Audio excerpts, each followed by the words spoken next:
The Galactic Council chamber fell silent as Ambassador Aaron stepped forward, carrying nothing but a simple thermal container and 2 ceramic mugs.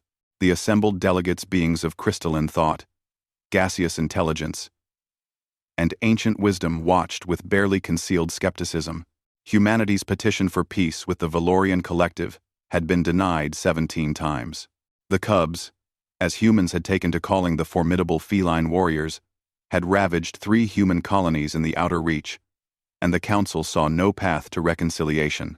"Honored delegates," Aaron began, their voice steady despite the weight of Earth's hopes resting on their shoulders. "I ask for one final audience, not with you, but with Combat Prime Sela of the Valorian fleet." A ripple of shocked murmurs spread through the chamber. The crystalline Methodists chimed in disapproval. To request a private meeting with an active enemy commander was unprecedented, perhaps even treasonous in the eyes of some. Sela herself rose from the Valorian delegation, her amber eyes narrowing. She stood nearly 8 feet tall, her spotted fur bristling with ceremonial war braids.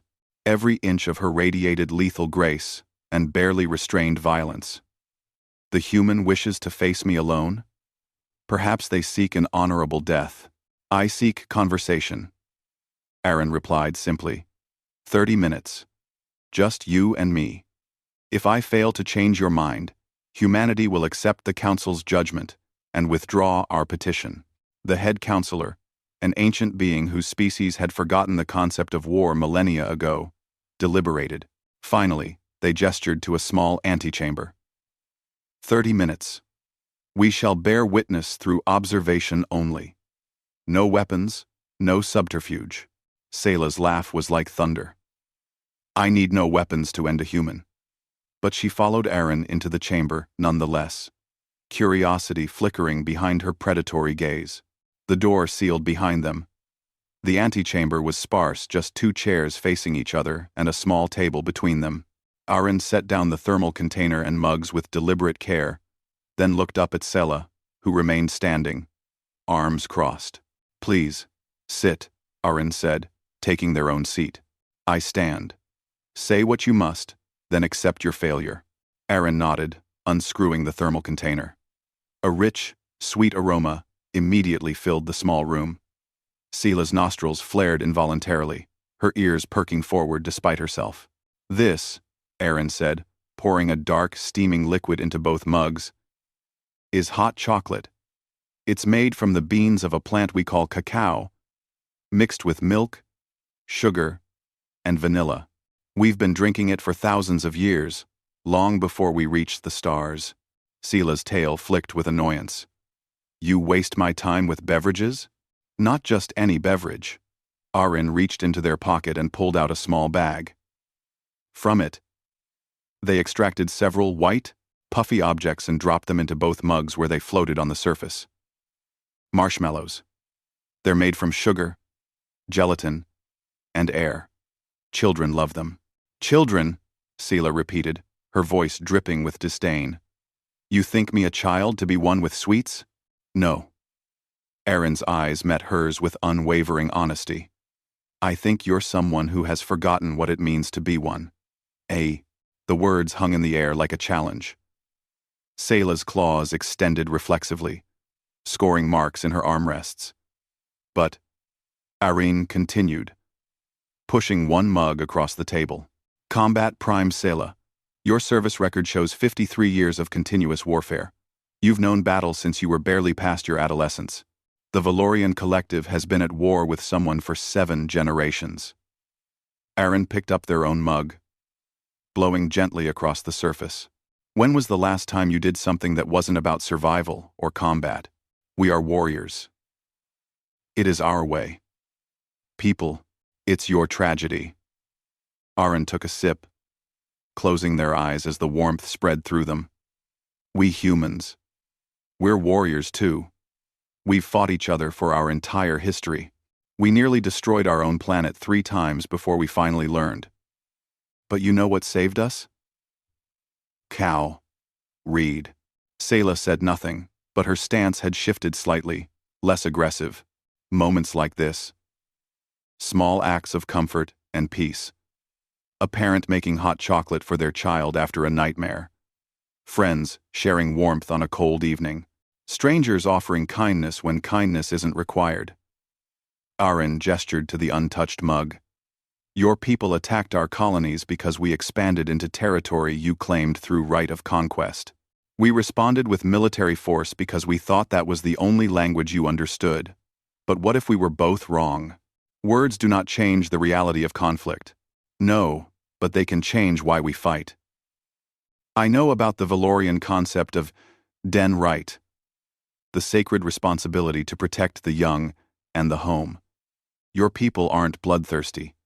You're afraid. You've been fighting so long that you've forgotten there's any other option. For the first time, something flickered in Sayla's eyes, not anger, but something deeper. Pain. Perhaps. Ancient and buried. Try it, Aaron said softly. Please. It won't bind you to anything. It won't make you weak. It's just a moment of peace. Something warm and sweet in a cold universe. Sayla stared at the mug for a long moment. Then, slowly, she sat. Her massive hand dwarfed the ceramic as she lifted it. She sniffed cautiously, her whiskers twitching.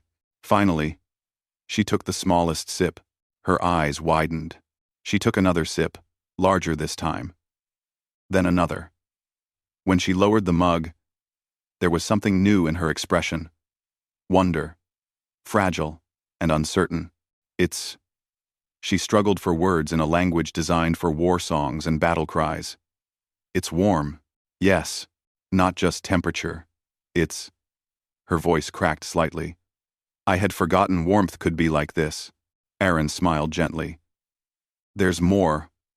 Where that came from. Hot chocolate. Coffee. Tea. Cookies and cakes. Music that isn't war drums. Stories that don't end in death. Games that children play. We have so much we could share with you, Sayla. And I believe you have much to share with us too, if we're not trying to kill each other. Sayla finished the mug in silence, fishing out the melted marshmallows with one claw and examining them with fascination before eating them. When she set the empty mug down, she looked at Aaron with an expression no human had ever seen on a Valorian face: vulnerability. If I recommend peace, she said slowly, my warriors will call me weak. Then show them this. Aaron poured another serving. Teach them that strength isn't just about what you can destroy, but what you can protect and nurture. That's the real power of Den Right, isn't it? Sayla picked up the second mug, cradling it in both hands. Outside the antechamber, the council waited. The galaxy held its breath, and in that small room, over hot chocolate and marshmallows, an enemy became something else entirely. When they emerged 28 minutes later, Sayla carried the thermal container carefully, as one might carry something precious. She addressed the council in a voice that resonated with newfound certainty. The Valorian Collective will accept humanity's peace offering. We will begin negotiations immediately. She looked at Aaron. And we request the recipe for this hot chocolate. It will be served at the signing of our treaty. 3 months later, the Valorian Human Accord was signed. The ceremony featured hot chocolate with marshmallows, served to all attendees. Within a year, it had become a diplomatic tradition throughout the galaxy, a gesture of warmth and peace offered before difficult negotiations. And in quiet dens across Valorian space, cubs began learning that sometimes the greatest victories came not from claws and fangs, but from an open heart and a warm cup shared with a former enemy. Humanity had brought many things to the galaxy: stubborn hope, relentless curiosity, and an insistence that yesterday's foe could be tomorrow's friend. But perhaps their greatest gift was the simplest: the reminder that even warriors need moments of sweetness in the dark.